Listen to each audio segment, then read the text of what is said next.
Don't sweat it. It's a Stay Cool Summer on Twin Cities Live. Now from the studios of 5 Eyewitness News, here are Elizabeth Reese and Ben Lieber. Hey everybody, welcome into Twin Cities Live on this beautiful Wednesday. I hope you beautiful people are doing well at home. Elizabeth Reese, how are you doing? Very well today, Ben Lieber. How's your day going? It's fine, it's fine. We had a lot of meetings today. I know, it's meeting day. I'm just kind of squirrely because of it. Yeah, when you sit in meetings and you're looking at screens and you're like, what's going on? You know, it feels like a real grown-up job, doesn't it? I know, it really does. We got towards the end of the meeting, and I'm sure people at home that work in a corporate setting, if one more person asked another question, I was going to come over there and say, we can answer this via email. Which email or which meetings were more painful? Like the Twin Cities Live meetings, or when you had to sit and like watch tape and listen to coaches want to hear themselves talk? Don't you think this is a good question to ask a former NFL linebacker? I'll put it this way. A lot of coaches don't want to hear themselves talk, and a lot of coaches don't want to have long meetings. Really? No, I mean, there are some coaches that want to drop some like inspirational, motivational things on you because they do a little bit of research. Coach Childress is actually kind of good at this because he was an English major, I think, cool. in college. Okay. I sort of appreciated his the research he put into certain things. Yeah. Because you kind of like, oh, that was interesting. I didn't know that before. Okay. But most of the time, it was more interesting because it's like, oh, I want to learn about how we can beat Aaron Rodgers. Can't be done. We're still trying. We're still in the process. That's how it goes. Yeah. Well, you know what? A meeting is a meeting, but they can be, sometimes they're a necessary evil. It was necessary. I'm glad that we did it. And listen, I even asked 2 questions myself. You did, but people who have meetings, if you have a job where you're in like meeting after meeting, if you're looking at your calendar and you're just going boom, boom, I don't know how people I don't do know that. how you can do it. No. Yeah, I mean, there's a guy be standing right behind our camera with a camera in his face. His name's Mike Marcotte. I don't know why he's filming us right now, and we have 3 cameras on us. But nevertheless, I mean, he's like, oh, gotta get another meeting. He's got another meeting. I got this meeting stacked through the gills. I know, all but day he long. loves it. He loves organized things. He loves chit-chatting. He loves the meeting thing. You know what? We love 12 days of grilling. Here we go. It's going to continue today. We're doing a grilled pork roulade. Oh my gosh. This is less about the specific recipe and more about the technique and then how you can master this and then switch up the flavors according to your own desires. Yeah, I think that we're like cutting the pork in half and like stuffing it and roulading it. I don't know. Great. Something like that? Is the roulade the stuffing or the technique? It might be the process. Stop it. We're going to try, we got a lot of food today. We're going to try some food from the Grandview Lodge. Yes! We have their chefy chef coming all the way down from the Grandview Lodge. He's going to give us a whole bunch of food and talk about all the different restaurants and food options you have there, which are plenty. I know. So much fun to go visit Grandview Lodge. You're going to want to plan a vacation. This is really going to motivate you. Also, our good friend Dan Stoltz, he is the CEO of Blaze Credit Union. We always love it when he pops by. He fills us in on, just little nuggets about leadership, people who inspire him. He's going to introduce us to this month's Trailblazer. And the bottom line is we're going to leave this show better than when we started it. That's the hope. That's the hope. We don't always execute, but that's the hope. There's something brand new that's kind of sweeping the world right now. I'm very much behind on this, so I'm going to learn right along with you. Okay. It's a craze. They're small, keychain little monsters called Labubus. Hello, Labubu. There she is. We have a Labubu in the studio. This is Zizi. Okay, this is very interesting because I found myself at Rosedale Center recently. I was with Bernie. We were going to buy glasses. And then we stopped at the Caribou, and I saw all of these people, including grown adults, lined up at a vending machine. And I thought, what is going on? They're trying to get like whatchamacallits or what? It's a Labubu machine. So we wanted to learn more about them. We're going to find out where to get them, but we're going to start at the beginning with the question. It's an origin story. What is a Labubu? Huh? Have you guys heard of these? Do you know what we're talking about? Okay, so it's a line of collectible toys. Oh, what a beauty shot. Nice job, guys. They represent monster elves. And they were created by Casing Lung, a designer and illustrator. They were originally characters in a series that he created called The Monsters. And he sort of got this inspiration from folklore and Nordic myths. Well, now I'm sort of becoming more sold on the Labubu. Okay, but I want to ask the question. A lot of people come up with ideas. Why is this one now mainstream? Like, how did it go from this idea, monster elves, into every child has to have one. It has a real cult following. And cult following, I think, is just sort of the differentiator between people are into it or people are obsessed with it. And you either know nothing about it or you're like so deep in that you know everything. So, okay, how did they get so popular? Because they've been around now for about 10 years. It's a good thing we got notes, because I know nothing about these. It was first introduced in 2015. Okay. And in fact, Labubu is a girl. Oh, now there's different iterations, I guess, of the same girl. Okay. Maybe, but it's a girl. It gained wider recognition in 2019 when Labubus had their first collaboration with Pop Mart. So Pop Mart, I guess, is that the Asian, the big, So that partnership made them more popular among collectors.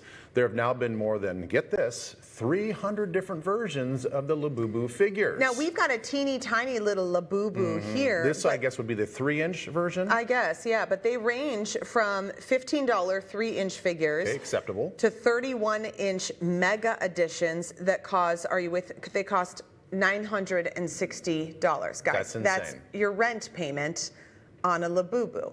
Another big boost of popularity was in April of 2024. So Lisa from Blackpink posted a photo on her Instagram it's story. the K-pop band. The K-pop is so hot right now. Posted a photo on her Instagram story of a Labubu on her bag, okay? And that was like the next big viral moment that made people go, I'm obsessed. And, you know, people who are obsessed with K-pop are obsessed with everything that these K-pop artists do.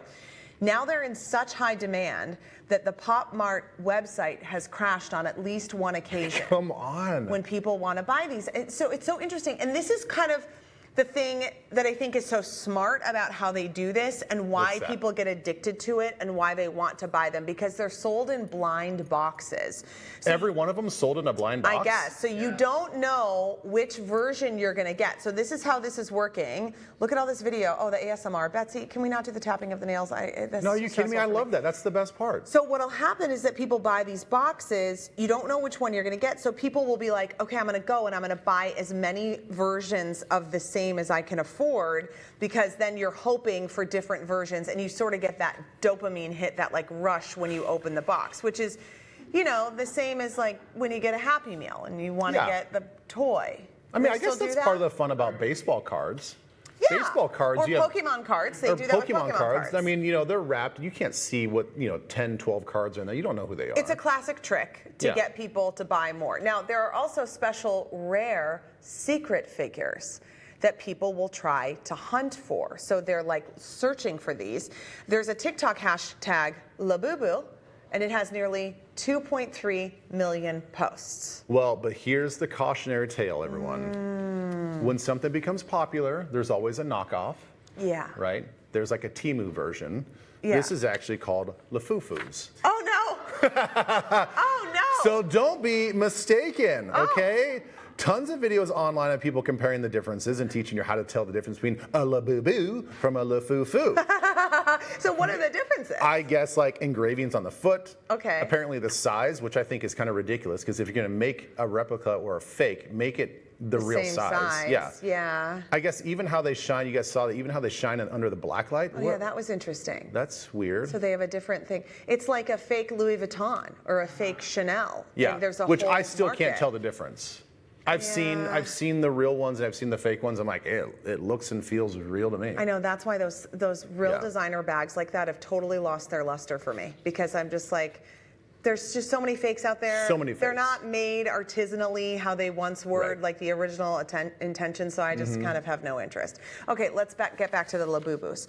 If you are now watching this and you are thinking, I want to be a Labubu person and I would like to start a collection. We're talking like if you know a grandson, grandchild. That probably I think adults are into these. Aren't grown-ups? Oh, yeah. I mean, there's Disney people who go to Disney, grown-ups. They might be into these too. Going to Disney as a grown-up is way different than collecting Labubus. Okay. All right. Way different. All right, whatevs. So if you want to get one or whatever, however many, there are a few places that you can find them in the Twin Cities, and by a few I mean two. Rosedale Center, as I mentioned, when I was so confused that day, it turns out the Caraboo is across from the Labubu, and so I saw this setup and I thought, what is happening here? Why are all these grown people waiting in line at a vending machine?